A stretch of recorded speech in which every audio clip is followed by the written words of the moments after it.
So we're going to continue today with our series on how to be happy all the time, based on the book by Paramhansa Yogananda, who wrote the autobiography of a yogi.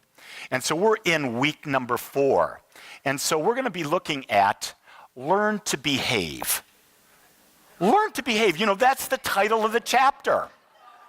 And I looked at that and I said, oh crap, I got to talk about behaving? So we're going to explore this a little bit, because if you come to Agape or you're watching Agape, the last thing you do is behave. And so what we have is, to behave is to have self-control. Then that's how he put it. Then I added have self-control means to be self-directed. Do you see that? To behave is to have a behavior that is moving in a self-directed way. So you're not having a behavior that's based on what others want you to do, but you're having a behavior based on, oh, I've made a conscious choice that I'm going to do this. When I was reading this, I said, you got to have self-control. And I go, crap. I just said, crap. Because I realized, where don't I have self-control? And here's the one thing that I'm really not that darn good at. Establishing my firm boundary with electronics. Now, I don't mean the type of electronics you're talking about. I'm talking about like computers and, cell phones, Facebook, and these other type of things. And it's what I found is I had weaned myself off most of that. I'd weaned myself off the news. And then I listened to the little voice out there. Hey, it's okay to listen to PBS. It's public radio. They'll tell you a different story. So you say, okay, I'll listen to it a little bit. And then a little bit leads to more. And a little bit needs to more, and all of a sudden I'm saying, wait a second, what am I feeding in my mind again? Is this really serving me? And I go, whoa, I'm not directing my thought as much as I was before. And I said, wait a second, I've got to take back my control, because I have very specific goals and things that I want to achieve in my life, and I know that they come through the power of how I think about it. And so by doing that, I then claim my power back. By how I think, not allowing other thoughts to come in and feed me. I shared with you last week that I realized that by watching the documentary Vietnam, that wasn't serving me, so I want to know, I went back home last Sunday and we erased the last 7 episodes and I didn't watch that. So what I'm finding is right now, in this fall season, fall is the harvest, where we're harvesting. For me, it's also pulling out those things that are not serving me anymore, so I can let the soil lie dormant and put my seed in so that the spring can come and I can start growing a new life. I really see a transformation coming, and we talked about that last week, how when we're in between where we were and where we want to be, there's a state of agitation. We feel agitated there. It's uncomfortable to be there. But we can achieve our happiness if we are remembering we're directing our thought. We're self-directing. So let's go on further. Self-control, this is real important, first produces unhappiness. It produces unhappiness because of the separation from the pleasures of the senses. You see, we've got habits, and those habits are feeding our senses. And when we withdraw from those habits, our senses say, no, I want it back. Anyone ever quit caffeine like me? It was like 3 or 4 months. I was going nuts. I was like, why am I wound up? Well, that's the juice, the caffeine. And when I was younger, I smoked. When I quit smoking, it was hell, because I had the nicotine. My senses were craving that. That's what addictions are. There's senses within us that are craving things that we've allowed to become habits for ourselves. And then we begin to break old habits that no longer serve us, because everything we do, whether we know it or not, is a habit. Do you get that? Everything we do is a habit, and most of the habits that we're doing are unconscious habits. And they're unconscious habits that we built based on parameters that our parents gave us. Mine was you had to be a good Catholic boy.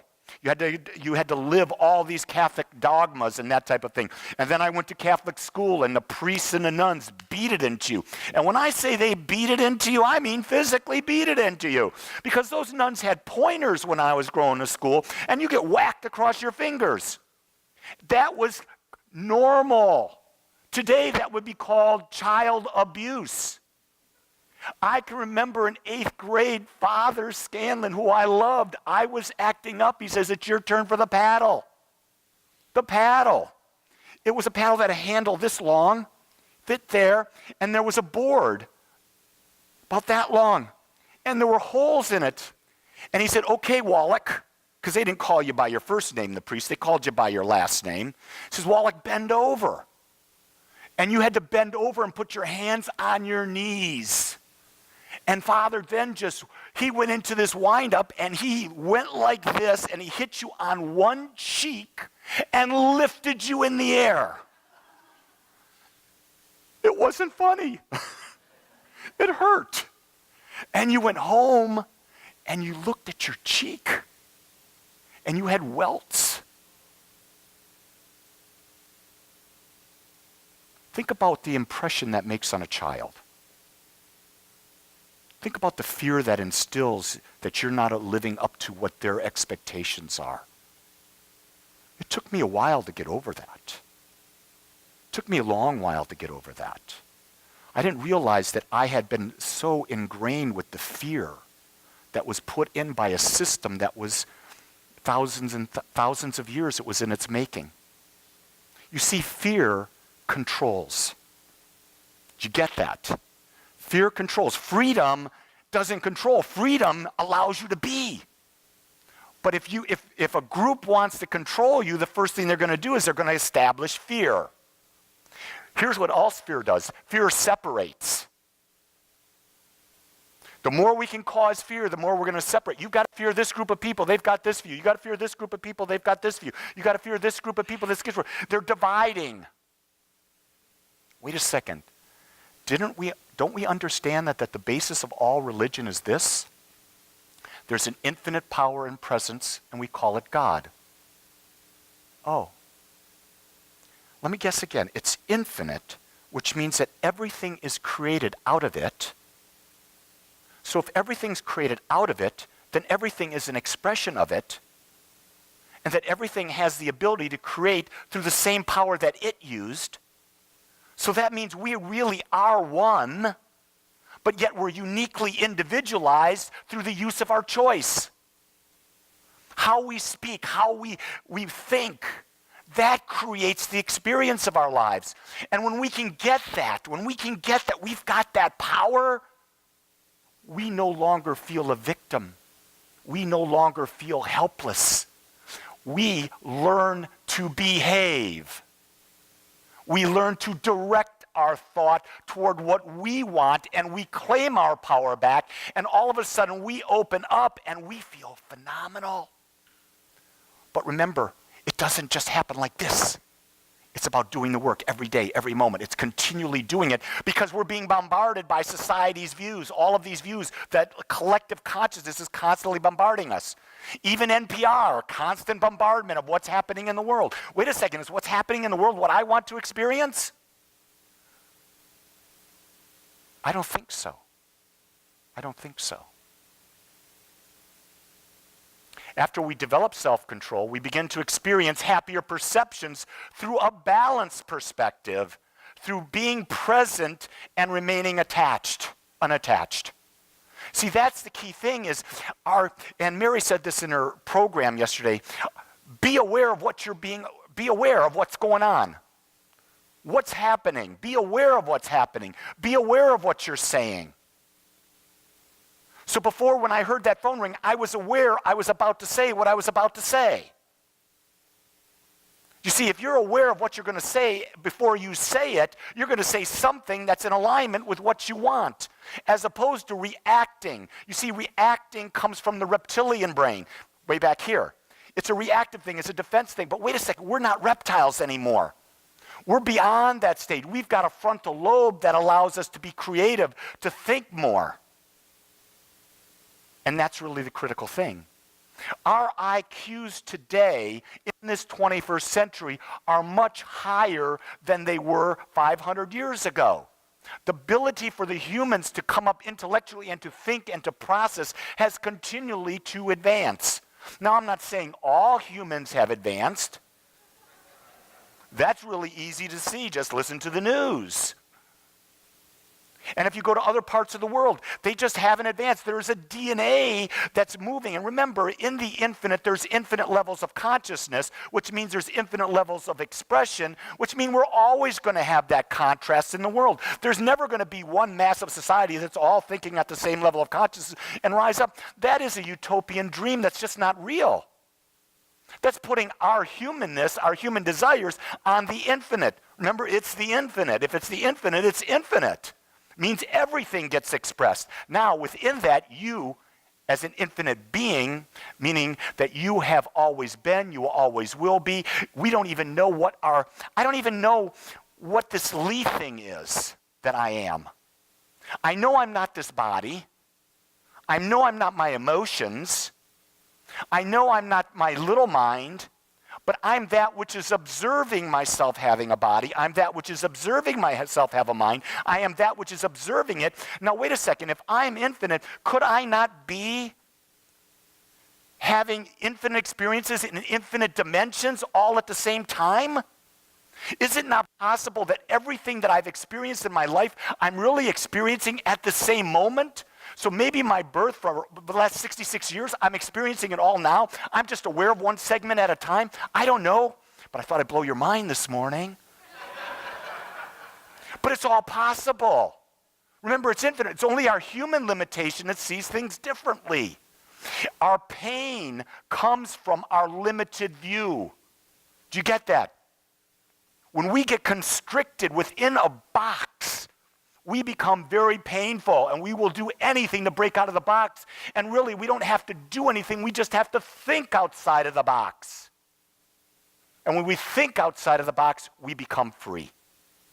See, that's where the power is. It's in how we use our minds. It's not in how we use our bodies.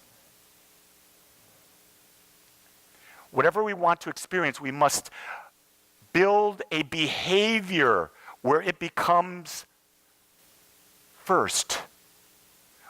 We're giving it. We're building a behavior. We're giving it. And then it comes back to us.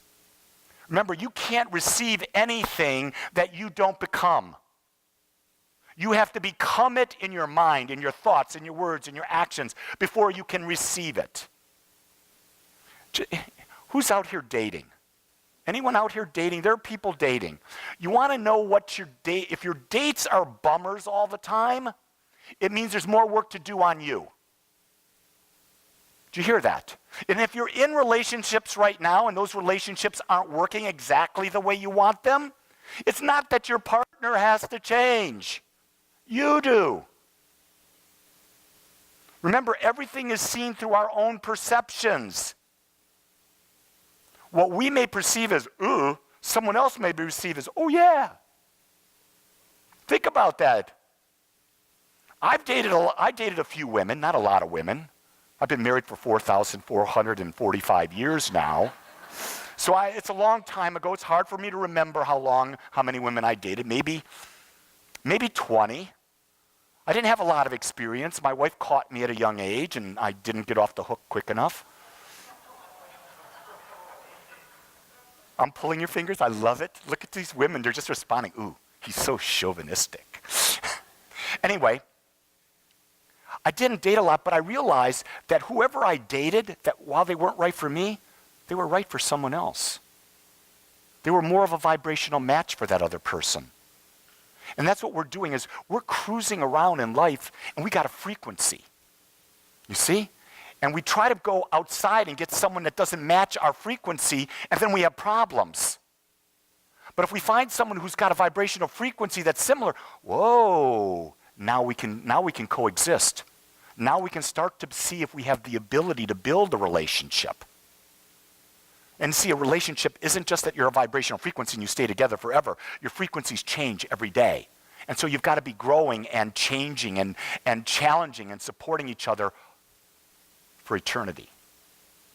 So God bless, I'm changing for eternity for Jean, so that we can support each other, because it seems to work for us after all these years. It's easy for us after all these years. That's what I really love about my relationship now. It's not that I don't do work. Are you hearing that? Doing work is a requirement of being in a successful relationship. The work is being aware of who you're being aware of who your partner's being, and then how do we come together to be, and yet give each other freedom while supporting as we collectively do this. It's really a fascinating thing, but it comes back to what? Being the observer. It's coming out and being the observer of life. So when we learning to behave, the more we improve ourselves, the more we will elevate others around us, and the happier they become. So if I'm elevating myself, my wife will be elevated because I am God's gift. But here's the thing, so she. So are you. See, you laughed at that a bit because we're taught not to say we're God's gift. We're taught to say that we're not enough. We're taught to say that we've got to have humility. Well, wait a second.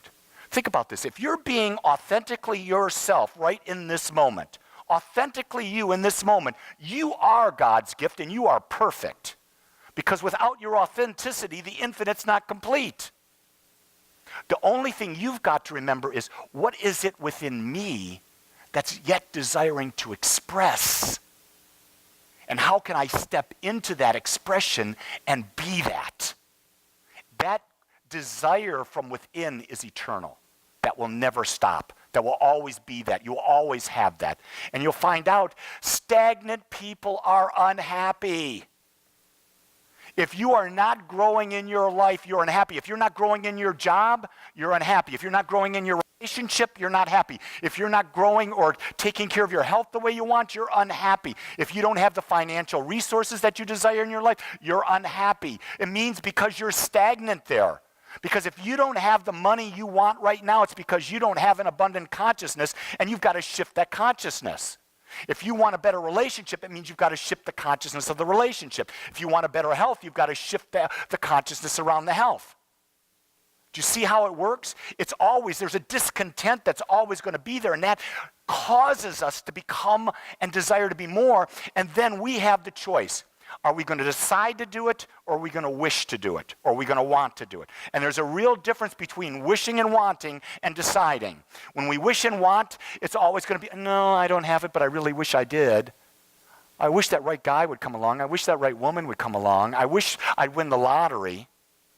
You're going to be a wishing person and wanting person for the rest of your lives. But when you make a decision, it means that you are saying that every thought, word, and action and feeling that I'm having is pointed in the direction of what I want, and now I am behaving. In order to be happy, we must first learn to live alone with our thoughts, values, feelings. And once we have found balance within, we discover and experience balance on the outside. You see, this is really critical. It's not that you have to go into a cave. It's not that you have to divorce or anything. It's not that you have to sit and be alone all the time. You have to find time during your day where you can be comfortable with your thoughts, values, and feelings. And if you're not comfortable with them, how can I shift, move, and change them so that they become authentically me and I am comfortable with them? And when you become comfortable with them, then the outside world changes. You see, one of the things we talk about here at Agape all the time is that life is about personal responsibility. The only person in the world responsible for what you experience is you, and it's your perceptions that cause that. And you control how you shift your perceptions. Here's the key. You got to be deep. And I use the word aware. You've got to be aware in everything you do, and that's almost impossible. But you've got to strive for it. You've got to find a way to say that, okay, how can I just be a little bit more aware so that my habits unconscious habits that aren't serving me are thinking me, but I'm creating conscious habits that do serve me. This is the key, building new habits that you've chosen and replacing old habits of thinking that no longer serve. That is the simplistic part of this teaching. It is so simple, it's amazing. When I wanted to quit smoking, I picked up running. The two were very contradictory. When I wanted to have a better relationship, I stopped going to the bars. See, nothing good happens in bars. Can I be clear about that? Now, that was my experience. Maybe you have a different experience, but my experience, nothing good. If you're in a relationship, nothing good happens in bars. Nothing good happens to your body if you're eating at Golden Corral. Can you hear that? Because with all that stuff out there, I don't know if you've ever been, but I have when I was a meat eater, so this is a long time ago. I go into a Golden Corral, and I'm telling you, I'd be filled. You ever have to undo your buckle, and then undo your zipper and hope that your coat was long enough? Because you want to make sure you're getting your money of all that food, which doesn't serve. Are you aware that you're unbuckling your buckle? I wasn't. This is just part of the thing. My dad would always say, well, Lee, your pants are a little tight. Just unbuckle the buckle. We'll eat some more food. My dad didn't have the health consciousness that I had, or I have now. I didn't have it all the time. So what I want to say to you now is, what do you want to be more clear about? What is that area of your life right now that desires to just shift a little bit? Let's not make a big leap. You see, you can't make a leap like this. And you're going to say, well, Lee, you're limiting me. No, I'm giving you practicality. I want you to succeed. What you got to do is you got to look at this goal and you say, what little step can I take today? What little step today can I take to change the direction of where I'm going? And then after you do that, tomorrow you wake up and you're aware again. You say, what little step can I take today? And you just build on that. And that's enough. That is enough. Don't let anyone tell you how much is enough for you. Only you can be the judge of your life. Because when you're lying in your bed and you're about to make your transition, the only person you will answer to is yourself. And the question you will answer yourself, did I live and fully give my gifts to the world as only I can? And when you do, and you can say yes, you will pass in your sleep in peace. Let's go within. I want to thank you for joining us today. I'm so grateful that you took your time to watch or listen to this message. If you found this message beneficial, I would ask that you go to our website, agapecsl.com. Once there, click on the donate button and experience the joy of conscious and purposeful giving. Or if you would like, text your gift by simply dialing 972-532-6976. It is through your gifts that we are able to bring this message to you in the world. I would ask that if you like this message, to please subscribe to my YouTube channel under my name, Lee Wolak. Again, I want to thank you for joining me in the Agape community as we learn how to better self-love through conscious living.